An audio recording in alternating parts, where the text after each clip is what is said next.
मैं हूं राजश्री शर्मा। दिन भर की खबरों में सबसे पहले नजर डालते हैं आज के मुख्य समाचारों पर। टिकट मिली तो होगा आखिरी चुनाव, बोले विनोद कुमार। विधायक ने अपने आवास पर अचानक बुलाई कांग्रेस कार्यकर्ताओं की बैठक। करंट का झटका लगने से छत से नीचे गिरा मौत। कबूतर उड़ाते समय बिजली की तारों से लोहे का पाइप टकराने से हुआ हादसा। विधानसभा चुनाव शांतिपूर्वक संपन्न कराने के लिए बीएसएफ और पुलिस जवानों ने किया फ्लैग मार्च।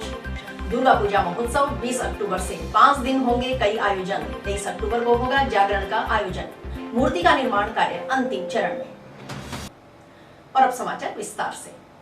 विधायक चौधरी कुमार ने बुधवार सुबह जंक्शन स्थित अपने आवास पर कांग्रेस कार्यकर्ताओं की आपात बैठक बुलाई। यह बैठक उस समय की गई जब दिल्ली में राजस्थान की सीटों को लेकर मंथन के लिए कांग्रेस केंद्रीय चुनाव समिति की बैठक हो रही थी। बैठक बुलाने को लेकर शहर भर में चर्चा रही कि पार्टी आला कमान की तरफ से विधायक चौधरी विनोद कुमार को उनकी टिकट फाइनल होने का इशारा मिल गया है। विधायक आवास पर हुई बैठक में चौधरी विनोद कुमार ने कार्यकर्ताओं के साथ वोटर लिस्ट, एजेंट बनाने, बूथ पर कार्यकर्ताओं को तैयार रहने आदि पर चर्चा की। बैठक के बाद मीडिया कर्मियों से बात करते हुए विधायक चौधरी विनोद कुमार ने हालांकि पार्टी आलाकमान का इशारा मिलने की बात से इनकार कर गए। इस सवाल के जवाब में चौधरी विनोद कुमार का कहना था कि वे अपनी मर्जी से चुनाव की तैयारियों में जुटे हुए हैं। जब तक सूची जारी नहीं होती तब तक वे कुछ कह नहीं सकते, लेकिन टिकट किसी न किसी को तो मिलेगी। जिसे मिलेगी उसके साथ लगेंगी। वे पार्टी के वफादार कार्यकर्ता हैं। वे जन्मजात से कांग्रेसी हैं। जब तक जिंदा हैं तब तक कांग्रेस के साथ रहेंगे। चुनाव को लेकर पहले से तैयारी करनी भी जरूरी है। प्रत्येक गांव से 5-7 कार्यकर्ताओं को जिम्मेदारी सौंपी गई है। वे वोटरों से भी मुलाकात करेंगे। स्वयं या अपने बेटे को चुनाव लड़ाने के सवाल के जवाब में विधायक चौधरी विनोद कुमार का कहना था कि जिसे टिकट मिली वह चुनाव लड़ेगा। साथ ही कहा कि यह उनका तो आखिरी चुनाव है। अगर पार्टी उन्हें टिकट देती है तो यह उनका आखिरी चुनाव होगा। विधायक ने प्रदेश सरकार की योजनाओं का बखान करते हुए कहा कि अशोक गहलोत हिंदुस्तान के ऐसे पहले मुख्यमंत्री हैं जिन्होंने इतनी योजनाएं शुरू की। इस सरकार से हर वर्ग खुश है। अगर उनकी सरकार रिपीट होती है तो ऐसे कार्य किए जाएंगे जिससे 10-20 साल तक कांग्रेस का राज रहे। पक्का प्लास्टर कर दिया जाएगा। कई विधायकों के टिकट काटकर युवाओं को मौका देने के सवाल के जवाब में विधायक चौधरी विनोद कुमार ने कहा कि विधायक भी युवा हैं, अनुभव भी मायने रखता है। उनके परिवार में हमेशा से राजनीति का माहौल रहा है। इस मौके पर कृषि उपज मंडी समिति अध्यक्ष अमर सिंह सहाग सहित पार्टी के अन्य नेता और कार्यकर्ता मौजूद रहे। हमारे तो कार्यकर्ता उत्साह सारा क्या लागू जो आ जाओ वही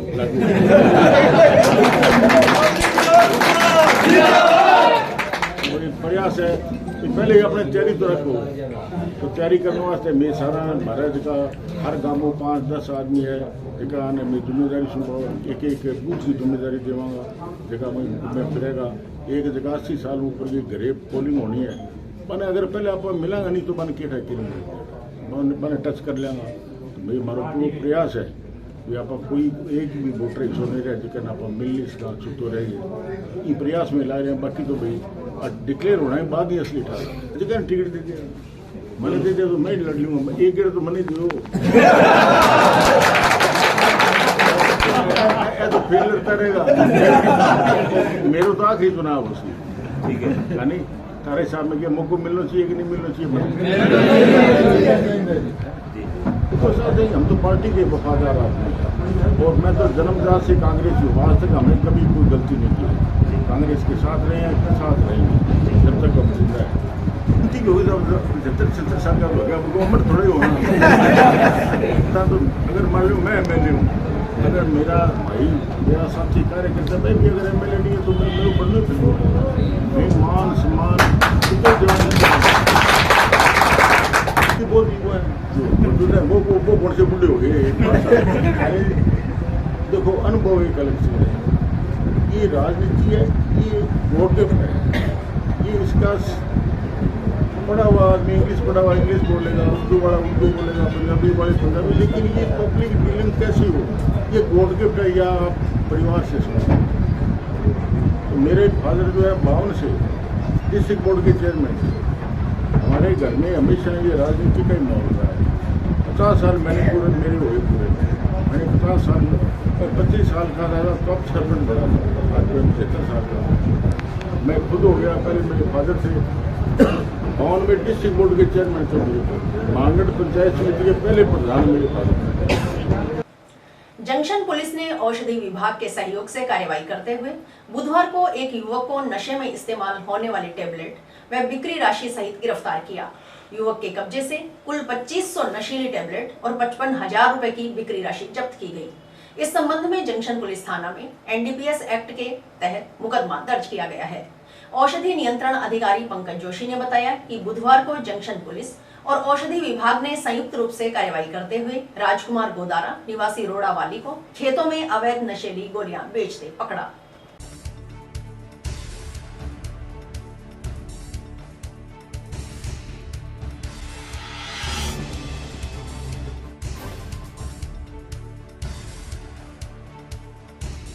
आज पुलिस थाना हनुमानगढ़ जंक्शन और औषधि विभाग की संयुक्त कार्रवाई की गई थी, जिसमें राजकुमार गोदारा नाम का एक व्यक्ति है जो रोड़ावाली का रहने वाला है, जो खेतों में अवैध नशीली गोलियां बेचता था। तो उस पर कार्रवाई की गई है और उससे अवैध नशीली औषधियां बिना लाइसेंस और बिना बिलों के जब्त की गई है और आगामी कार्रवाई चालू है। और इसका आगे माननीय न्यायालय सेशन कोर्ट में परिवाद प्रस्तुत कर दंडित करने की कार्रवाई करवाई जाएगी। इसके पास अभी 2,500 रुपए की 20 पत्ते मिले हैं, जो कि नशे के तौर पर दुरुपयोग होते हैं। दर्द निवारक गोलियां हैं ये, जो कि डॉक्टर की पर्ची पर तो मिलती है, परंतु इसका नशे के तौर पर दुरुपयोग होता है। पूछताछ में कुछ बताया इसने सर? अभी पूछताछ जारी है। पूछताछ में इसने अभी तो कुछ नहीं बताया है। इसने बिना क्रय बिलों के खरीदना बताया। अभी तो कब से कर रहा था ये काम? ये अभी नया स्टार्ट हुआ था। ये कह रहा है मैं 4-6 महीने से अभी कर रहा हूँ, पहले नहीं करता था ये। कोई पैसे भी बरामद हुए? हाँ, इससे 55,000 रुपए या बिक्री की राशि बरामद हुई है, जो कि पुलिस के द्वारा जब्त की गई है। अपना नाम बता दीजिए। पंकज जोशी, औषधि नियंत्रण अधिकारी, हनुमानगढ़। महकमे की तरफ से कोई अभियान चलाया जा रहा है? हाँ, चुनावों को देखते हुए महकमे के द्वारा नशे के तौर पर दुरुपयोग हो सकने वाली औषधियों के पर कड़ी निगरानी और कंट्रोल करने के हेतु इन्हें अभियान जारी है और इसमें धरपकड़ की जा रही है नशेड़ियों की। मेडिकल संचालकों से क्या कहना चाहेंगे? मेडिकल स्टोर संचालकों से मैं कहना चाहूँगा कि जो भी शेड्यूल चरणों की दवाइयाँ हैं वो डॉक्टर की पर्ची पर बेचें और जो जिन दवाइयों का नशे के तौर पर दुरुपयोग हो सकता है उन पे कंट्रोल रखें और विभाग के निर्देशानुसार कार्य करें।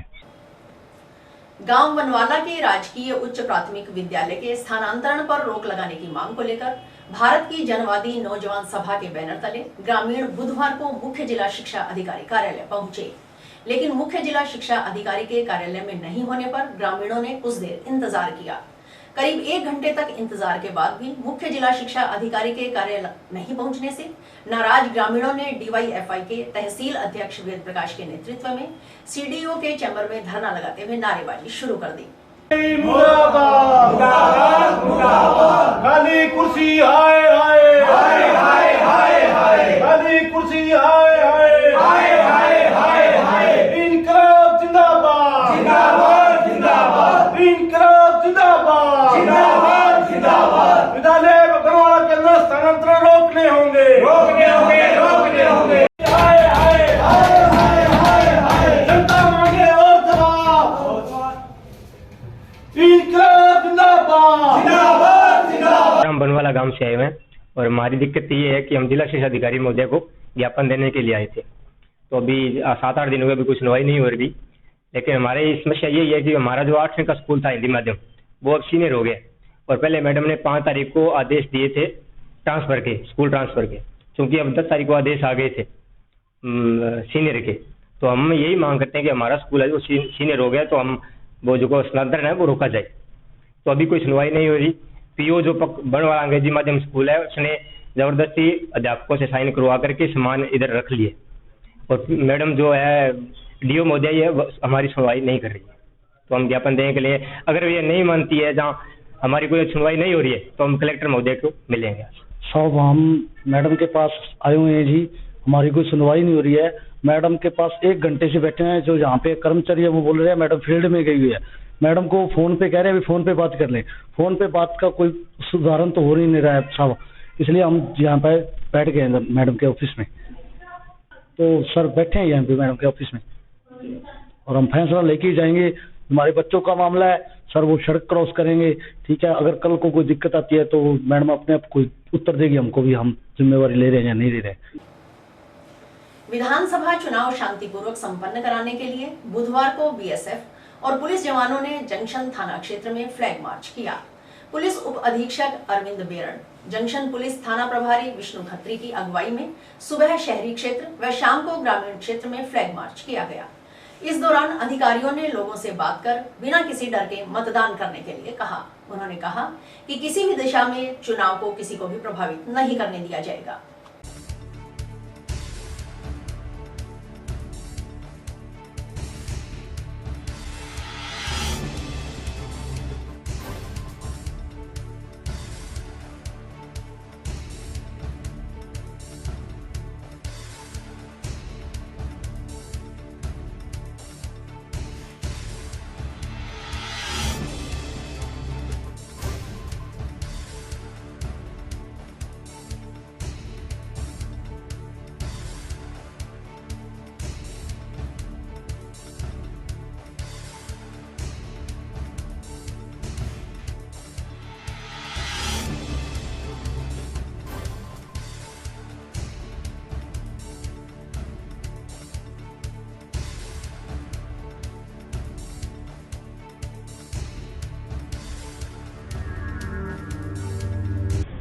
ये बीएसएफ की प्लाटून हमें मिली है कानून व्यवस्था के लिए, और हनुमानगढ़ के चारों पुलिस थानों के अंदर फ्लैग मार्च का आयोजन किया जा रहा है, जिससे आमजन में किसी प्रकार का भय नहीं हो और निष्पक्ष तरीके से मतदान प्रक्रिया संपन्न करवाई जा सके। उसी उद्देश्य से आज जंक्शन क्षेत्र के अंदर बीएसएफ और पुलिस के साथ मिलकर के फ्लैग मार्च निकाला जाए।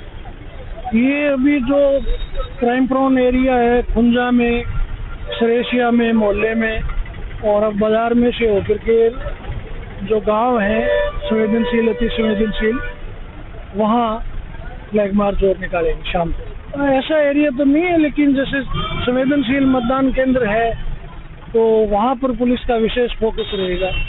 जो एंटी सोशल एलिमेंट हैं उन लोगों को पाबंदी की कार्रवाई भी करवाई जा रही है और जब्ती की प्रक्रिया भी तेज की गई है। आज डीएसटी ने, एफएसटी ने, जो फ्लाइंग स्क्वाड टीम है उसके द्वारा 10 लाख रुपए संदिग्ध अवस्था में जब्त किए गए। महिला थाना पुलिस ने छेड़छाड़ व मारपीट करने के मामले में 3 आरोपियों को गिरफ्तार किया है। इस संबंध में 9 अक्टूबर को मुकदमा दर्ज हुआ था। महिला पुलिस थाना प्रभारी एसआई भजन लाल लावा ने बताया कि टिब्बी पुलिस थाना क्षेत्र के गांव पीर कामड़िया निवासी कार में सवार एक व्यक्ति व उसकी पुत्री के साथ उन्हीं के गांव के बलकरण सिंह व गुरजंट सिंह वगैरह की ओर से सतीपुरा बाईपास मार्ग पर मारपीट की गई थी। इस संबंध में 9 अक्टूबर को युवती की ओर से छेड़छाड़ व मारपीट के आरोप में मुकदमा दर्ज कराया गया था।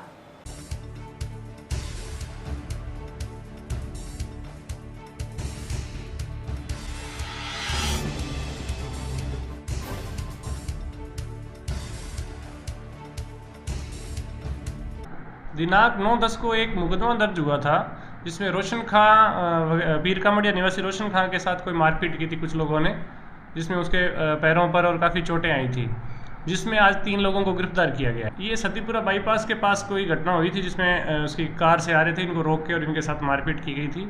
उसमें 3 लोगों को आज गिरफ्तार किया गया। इनकी कोई आपसी रंजिश चल रही थी कई समय से, छोटी छोटी बात को लेकर गांव में आपसी रंजिश थी। पीर कामड़िया निवासी जो 2-3 सरदार हैं, बलकरण सिंह और इन पे आरोप है, गुरशंट सिंह वगैरह को गिरफ्तार किया गया, 3 आदमियों को।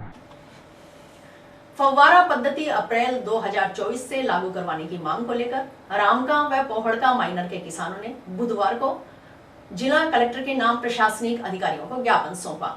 इसके साथ ही सिंचाई विभाग के नियमों के तहत मापदंडानुसार नाका निर्धारित दूरी पर सही लगाने की मांग की गई। पल्लू तहसील क्षेत्र में बहने वाली रामका व पोहड़का माइनर के किसानों ने बताया कि उनकी खेतों में वेब फोर्स कंपनी की ओर से फव्वारा पद्धति के लिए डिगी बनाकर खेतों में सिंचाई के लिए पाइप से पानी दिया जा रहा है।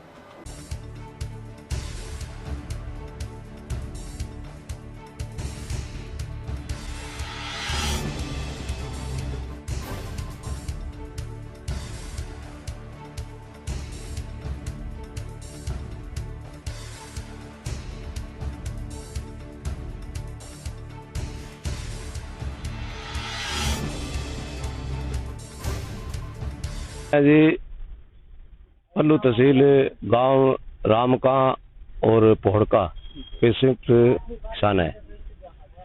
समस्या है जी हमारे रामका पोहड़का का संयुक्त माइनर है, उसके अंदर सामूहिक डिग्गी बनी हुई है फारा पद्धति की। उसके अंदर उन्होंने जो ये कंपनी है जिनको ठेका दिया हुआ है वे किसानों के खेतों में पाइप लगानी और नका उनको देना, पानी देना।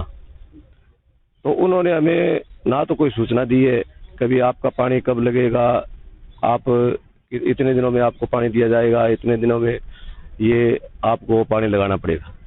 तो हमें तो कोई सूचना दी नहीं। तो जनप्रतिनिधि है उनके द्वारा कहने से ही इन्होंने ये जो कंपनी वाले हैं उन्होंने अपने आप ही ये ट्रांसफार्मर रख दिया, अपने आप ही मोटर लगा दी, अपने आप ही अब कह रहे हैं कि किसानों को कह रहे हैं कि फुहारा पद्धति आपको देंगे और अपने पाइप ले आओ और इतने दिनों में आपको 10 दिनों में आपको पानी दिया जाएगा। पहले हमारे ये पानी चलता रहा नकों के द्वारा, खाड़ा अपने आप किसानों ने बनाए थे, उन खाड़ों में से जमीन में पानी नकों के द्वारा चलता था।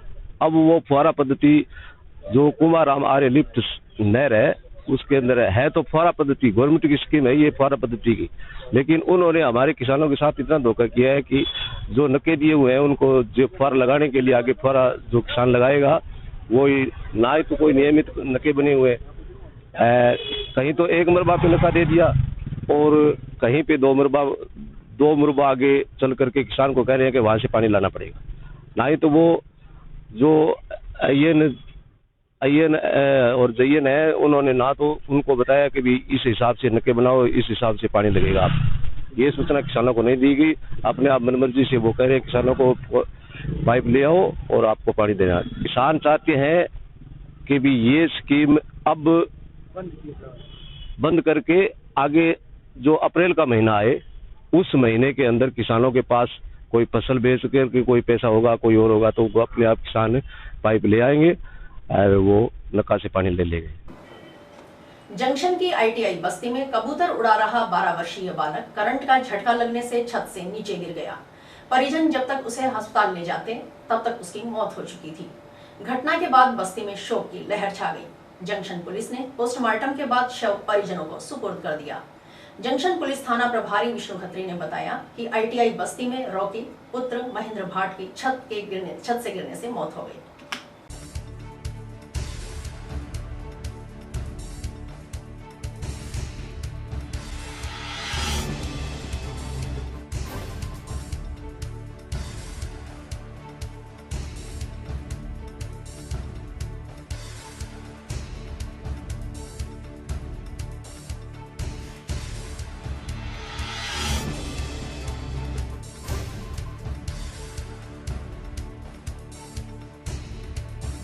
आईटीआई बस्ती में एक घटना हुई है जिसमें रॉकी सन ऑफ महेंद्र जाति भाट उम्र 12 साल की छत से गिरने से मृत्यु हो गई है। घटनाक्रम इस प्रकार से है कि ये मृतक रॉकी अपने घर पर पालतू कबूतर उड़ाने का रखता है, जिसको उड़ाने के लिए पाइप लेकर छत पर गया था। कबूतर उड़ाते समय उसका पाइप बिजली के तारों से टकरा गया, जिसकी वजह से उसको करंट का झटका लगा और वो छत से नीचे गिर गया, जिस पर परिजन तुरंत उसको राजकीय चिकित्सालय टाउन लेकर गए, जहां डॉक्टरों ने उसको मृत घोषित कर दिया, जिसका पोस्टमार्टम करवा दिया गया तथा लाश वारिसान को सुपुर्द कर दी। टाउन में किले के नजदीक स्थित मुस्लिम समाज धर्मशाला के ताले तोड़कर आवश्यक दस्तावेज गायब करने वालों के खिलाफ मुकदमा दर्ज कर कार्रवाई करने की मांग को लेकर जामा मस्जिद संस्था सोसाइटी के सदस्यों ने बुधवार को पुलिस अधीक्षक के नाम ज्ञापन सौंपा।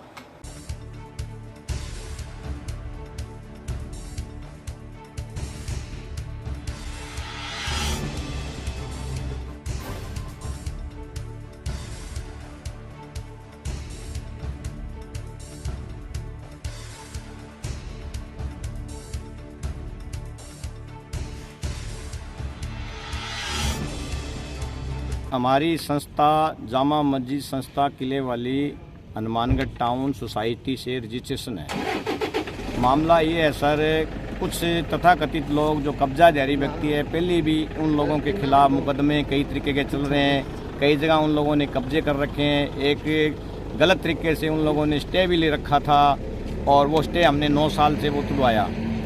अब उन लोगों ने क्या किया कि वक्फ बोर्ड में एक कमेटी बना ली, जो कि वक्फ संपत्ति मस्जिद होती है, इसके अलावा धर्मशाला है, दुकानें हैं या इसकी और संपत्तियां हैं, वो वक्फ बोर्ड में दर्ज नहीं है।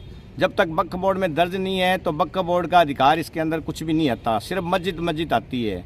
तो परसों 15 तारीख को कुछ तथाकथित लोग जो धर्मशाला पर आकर के हमारे मैनेजर साहब बैठे थे 6 बजे करीब, उनसे आके चाबियां मांगी और उनको गाली गलौज किया, उनसे झगड़ा किया, जो कि उसकी संपत्ति सिर्फ और सिर्फ मस्जिद है। और वो भी मस्जिद आज तक अब शहीद हो चुकी है, वो भी हमने मस्जिद बनाने के लिए वक्फ बोर्ड से अनुमति भी ली हुई है।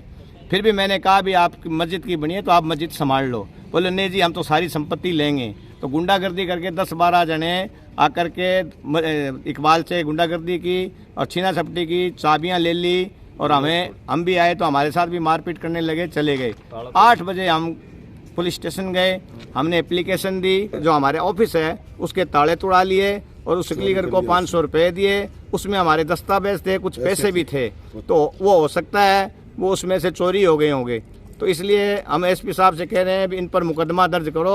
इसका वीडियो हमारे पास है क्लीगरों का। जंक्शन पुलिस ने 35 ग्राम अफीम बरामद कर पंजाब राज्य निवासी एक युवक को गिरफ्तार किया है। इस संबंध में जंक्शन पुलिस थाना में मंगलवार रात्रि को मुकदमा दर्ज हुआ। जानकारी के अनुसार जंक्शन पुलिस थाना प्रभारी विष्णु खत्री के नेतृत्व में गठित पुलिस टीम मंगलवार देर शाम को गश्त कर रही थी। गश्त के दौरान पुलिस टीम ने थाना क्षेत्र में संदिग्ध अवस्था में घूम रहे एक युवक को पकड़कर पूछताछ की तो उसके पास 35 ग्राम अफीम मिली।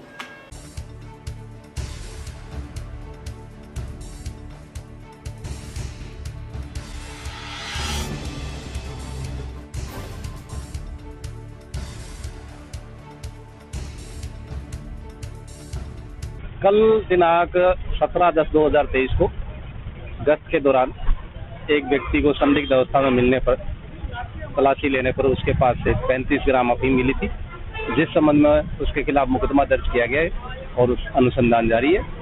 गिरफ्तार व्यक्ति का नाम जगविंदर सिंह है, जो पंजाब का रहने वाला।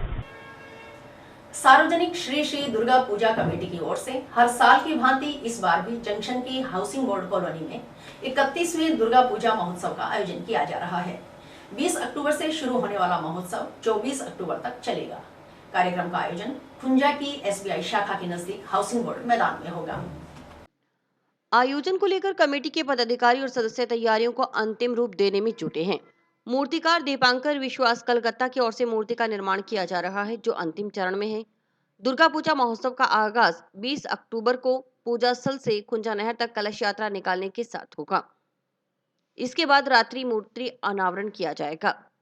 कार्यक्रम के मुख्य अतिथि उद्योगपति पार्थ खड़गावत एवं प्रार्थना खड़गावत, विशिष्ट अतिथि भटनेर किंग्स क्लब अध्यक्ष कुलभूषण जिंदल, युवा अरुणवंश संघ अध्यक्ष गणेश गिल्होत्रा, नगर परिषद के निर्माण समिति अध्यक्ष सुमित रणवा होंगे। इस मौके पर विभिन्न ग्रुपों के कलाकारों की ओर से सांस्कृतिक कार्यक्रम और झांकियां भी प्रस्तुत की जाएंगी। रात्रि में चिंतपूर्णी समाज सेवा समिति की ओर से भजन संध्या आयोजित की जाएगी। महोत्सव के पहले दिन महाषष्ठी पूजन होगा।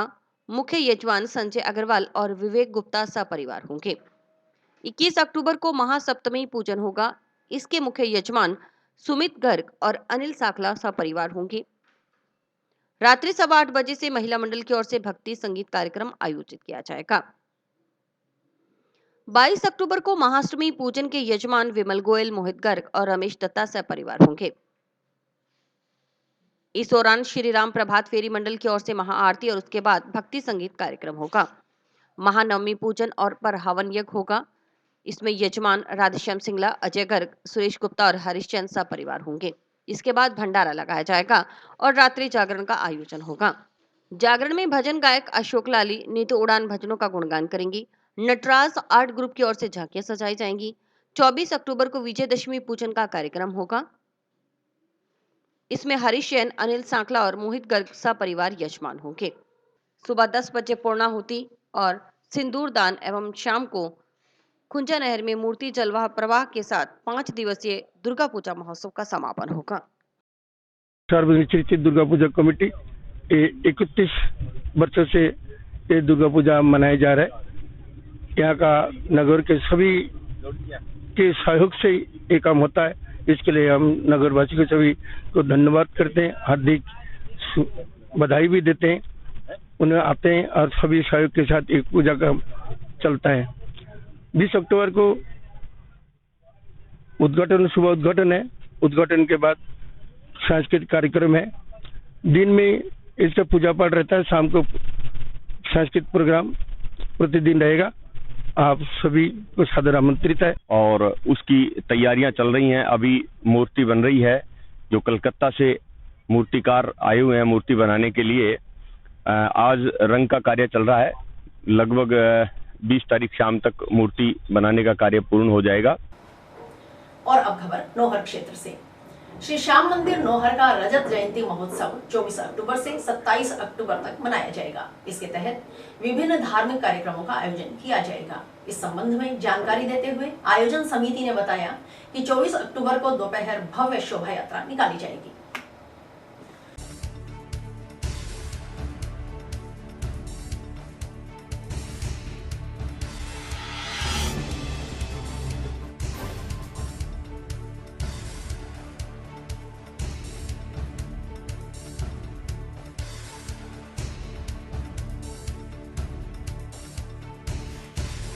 सेवा समिति नौहर द्वारा 24 अक्टूबर से 28 अक्टूबर तक श्री श्याम मंदिर का 25वां यानी रजत जयंती महोत्सव मनाया जा रहा है। 24 अक्टूबर को दोपहर 2 बजे श्री महावीर पार्क से एक भव्य शोभा यात्रा निकाली जाएगी, जिसमें 501 निशान होंगे और उनमें 51 ड्रा द्वारा भक्तों को सम्मानित किया जाएगा। 25 अक्टूबर को जयपुर से श्री अविनाश जी शर्मा की भजन संध्या श्री महावीर पार्क में रात्रि 8:15 बजे से आयोजित होगी और 26 अक्टूबर को श्री रजनी राजस्थानी जी जयपुर की भजन संध्या आयोजित होगी, जिसमें अच्छे भजनों की प्रस्तुति उनके द्वारा दी जाएगी। 27 अक्टूबर को श्री श्याम कला मंडल भादरा द्वारा सुबह 9:15 बजे से अखंड ज्योत पाठ संगीतमय का आयोजन रखा गया है, जो पूरे दिन चलेगा। और 26 तारीख को ही जिस दिन द्वादशी शुक्ल पक्षी द्वादशी है, उस दिन श्री श्याम रसोई का आयोजन रखा गया है, जिसमें सभी भक्तगण अपने अपने घरों से प्रसाद लेकर आएंगे और उनका सामूहिक भोग लगाकर उसी समय भक्तों में वितरित किया जाएगा। 28 अक्टूबर को सुबह 10 बजे से दोपहर 2:30 बजे तक भंडारा का आयोजन रखा गया है, जो श्री पारिक धर्मशाला में आयोजित होगा। श्री श्याम सेवा समिति नौहर की ओर से मेरा सभी श्याम प्रेमियों से हाथ जोड़ के निवेदन कि 24 अक्टूबर से 28 अक्टूबर तक इस सभी आयोजनों में सपरिवार अपनी हाजिरी अवश्य लगाएं। और इसी के साथ समाचार समाप्त हुए। रोजाना देखते रहिए समाचार। नमस्कार।